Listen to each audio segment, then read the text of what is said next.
get Sharky, rather more a regular performer in the big old Rover, number 78, and alongside of him in not a bad looking Capri, 109. 135, another one of the Ipswich racers, sits on the next row. That's one of the Rose family, and alongside of him another new one for us, number 229.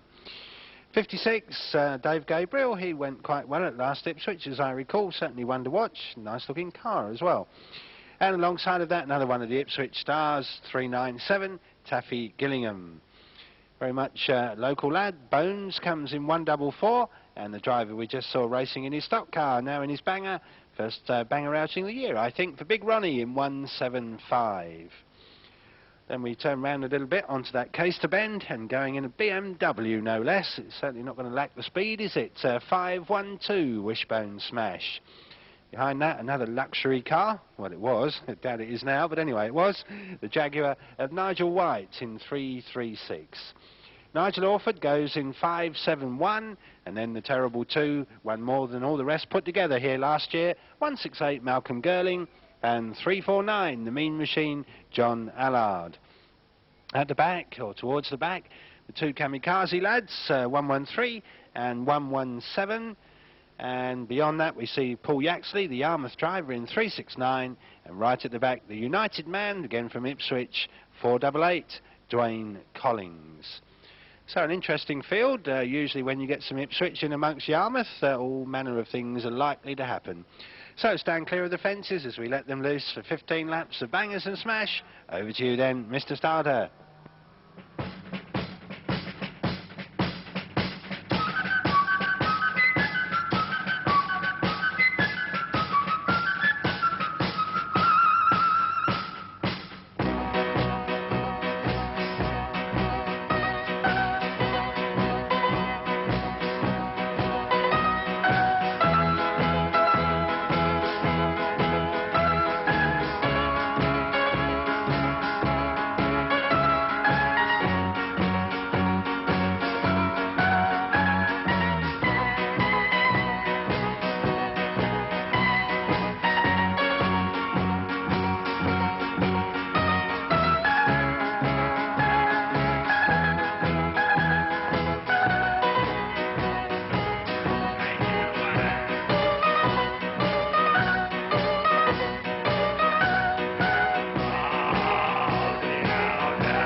So away they go then. The Dolphin Autos pace car has left the raceway, and the bangers are off and running. Or some are running and some are off. But anyway, they're all into action. And it's Jeff Baker. Surely they're not going to let an Ipswich driver win here at Caister, are they? 362 then leads the way from 410. A big old crash for Bones, and it's a red, Mr. Starter, on the pits bend, with Bones in serious trouble over there again. Although I think actually he's recovered, although the car still doesn't look all that special, does it? Anyhow then, we bring them all back and we have a completely fresh restart over the 15 laps of the course for the bangers. Restart to race 3 in just a minute.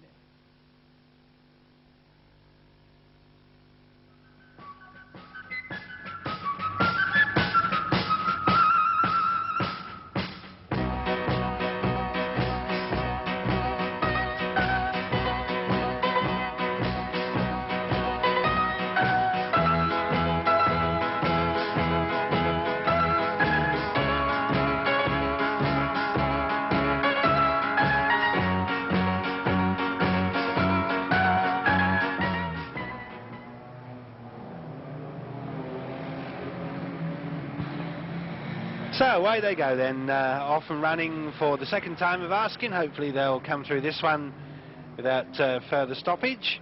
Could be a good race in prospect here, with 4 very quick cars leading the way. Jeff Baker, Gary Cannell, Nutty Wayman and Wishbone. Jeff having something of a dodgy time of it, leading the way with Gary Cannell.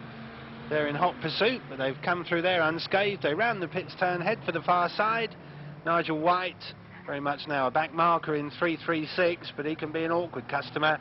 at the best of times. Be interesting to see whether he gets involved in this little scrimmage for the lead. Now he's allowed the leaders to go through, so they're safely on their way. Jeff Baker in 3.62 and Gary Cannell in treble 4, and then Nutty in 4.10, and then Wishbone in the BMW 5.12. Then Kamikaze, mustn't forget him, in 1.17, and coming up quite quickly from the back, 1.68, Malcolm Girling.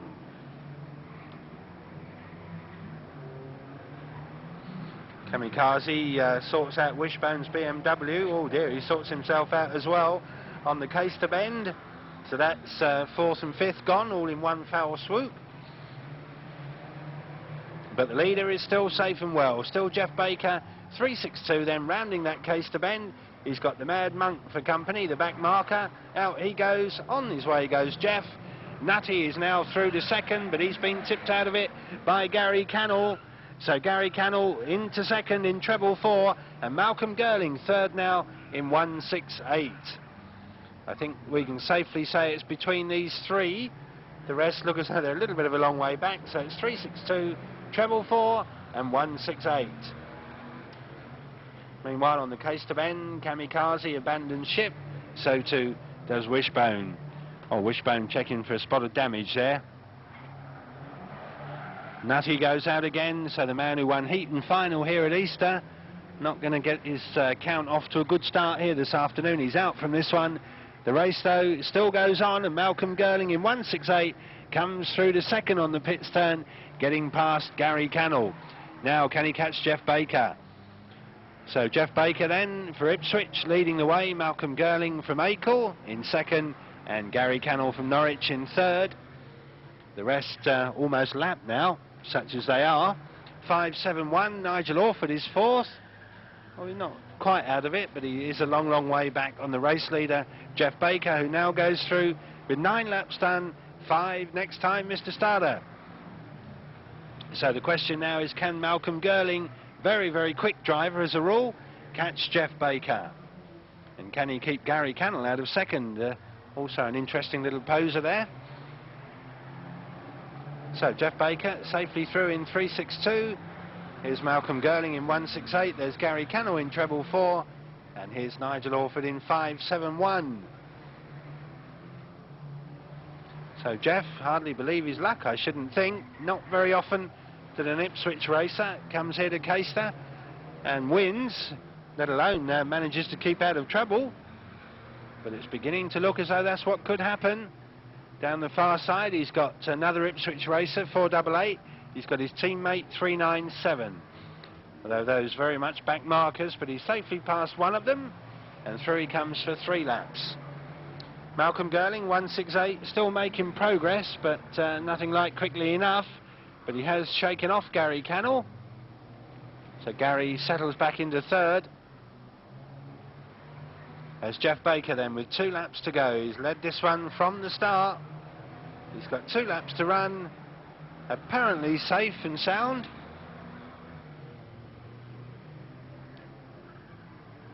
As we reach the final stages then, Jeff Baker 3.62 from the Dream Team, normally race Farina cars, but this afternoon in a Granada, hence boring Jeff, because we normally expect something fairly exotic from the 3.62, 3.97 team, but this afternoon the standard Granada, and it's paid off with a win in race 1 as he rounds the Caister bend for the last time.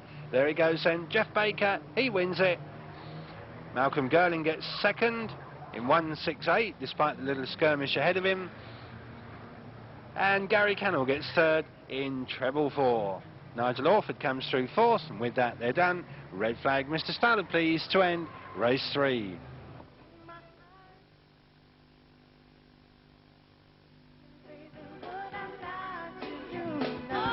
So here we are then. As we said during the race, it's not too often that an Ipswich